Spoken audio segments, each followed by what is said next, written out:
आज हम एक ऐसे अदृश्य दुश्मन की बात करेंगे जो भीलवाड़ा के लोगों की सेहत पर चुपचाप हमला कर रहा है। शोर। हमारे पास दैनिक भास्कर की एक रिपोर्ट है जो बताती है कि ये हमला कितना गंभीर है।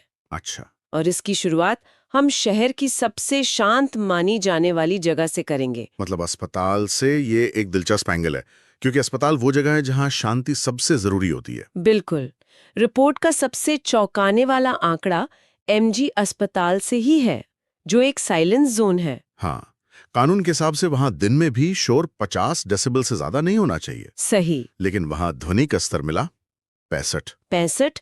65 डेसिबल को अगर हम आम भाषा में समझें तो ये लगभग वैसा ही है जैसे आपके ठीक बगल में कोई वैक्यूम क्लीनर चला रहा हो। अरे हाँ, अब सोचिए, अस्पताल में मरीजों के पास लगातार वैक्यूम क्लीनर चल रहा है। ये तो सिर्फ असुविधा नहीं है। नहीं, ये मरीजों के ठीक होने की प्रक्रिया में एक बहुत बड़ी रुकावट है। और ये सिर्फ अस्पताल की बात नहीं है, रिपोर्ट ने शहर को अलग अलग जोन में नापा है। जैसे कि चाहे वो इंडस्ट्रियल एरिया हो, कमर्शियल एरिया हो या फिर शास्त्री नगर जैसा रिहायशी इलाका, हर जगह शोर का स्तर खतरनाक रूप से तय मानकों से आप मानिए 15 से 25 डेसिबल ज्यादा पाया गया है। एक मिनट रुकिए, शास्त्री नगर जैसे आवासीय क्षेत्र में 75 डेसिबल? हाँ, 75 तक। ये तो उतना ही है जितना रोडवेज बस स्टैंड पर होता है। बिल्कुल। इसका मतलब तो ये हुआ कि लोगों को अपने घरों में भी उतनी ही अशांति झेलनी पड़ रही है जितनी एक भीड़भाड़ वाले कमर्शियल इलाके में। सही कहा आपने। मतलब शहर में शोर से बचने की कोई जगह ही नहीं बची है। रिपोर्ट के अनुसार इसकी सबसे बड़ी वजह है ट्रैफिक जैम और लोगों का बेवजह हॉर्न बजाना, खासकर शाम के व्यस्त समय में। हाँ, ट्रैफिक तो एक बड़ा हिस्सा है ही, लेकिन क्या सिर्फ यही वजह है? आप क्या कहना चाहते हैं? हमें ये भी देखना होगा कि शहरों की प्लानिंग कैसे हो रही है। अक्सर समस्या सिर्फ ड्राइवरों की आदत नहीं, बल्कि कह सकते हैं कि खराब शहरी डिजाइन भी होती है। और ये बेवजह हॉर्न बजाना तो जैसे हमारा एक राष्ट्रीय खेल बन गया है। बत्ती हरी होने में 2 सेकंड बाकी होते हैं और पीछे से पीप पीप शुरू हो जाता है। ये तो है। तो ये तो हुए आंकड़े और वजह, लेकिन इन डेसिबल के पीछे की असली कहानी क्या है? इंसानों पर, भीलवाड़ा के लोगों पर इसका क्या असर हो रहा है? यहीं पर यह मामला बहुत गंभीर हो जाता है। ये सिर्फ एक इरिटेशन या असुविधा नहीं है, ये लोगों की सेहत के लिए एक बहुत बड़ा खतरा है। ओके।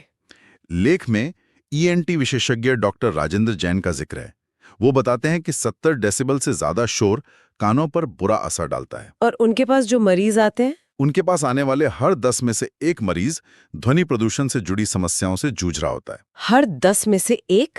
ये तो बहुत बड़ा नंबर है। बहुत बड़ा। ये कि लोग डॉक्टर के पास कान दर्द या सुनने में दिक्कत की शिकायत लेकर आते हैं और असल वजह शहर का शोर निकलता है। बिल्कुल। रिपोर्ट में यह भी लिखा है कि पिछले सिर्फ 7 सालों में कान से जुड़ी बीमारियों के मरीजों में 35% की बढ़ोतरी हुई है। 35%? हाँ, और ये सिर्फ कानों तक सीमित नहीं है।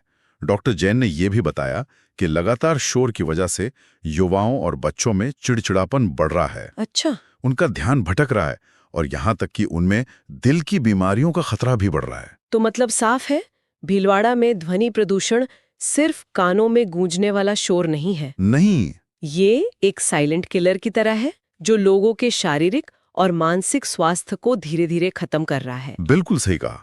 और ये एक बहुत जरूरी सवाल खड़ा करता है। क्या?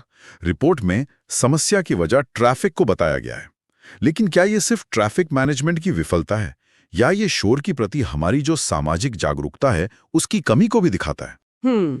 सोचने वाली बात है। हाँ, कि एक शहर सामूहिक रूप से अपनी आवाज को धीमा कैसे कर सकता है, सिर्फ नियमों से या फिर अपनी आदतों को बदलकर?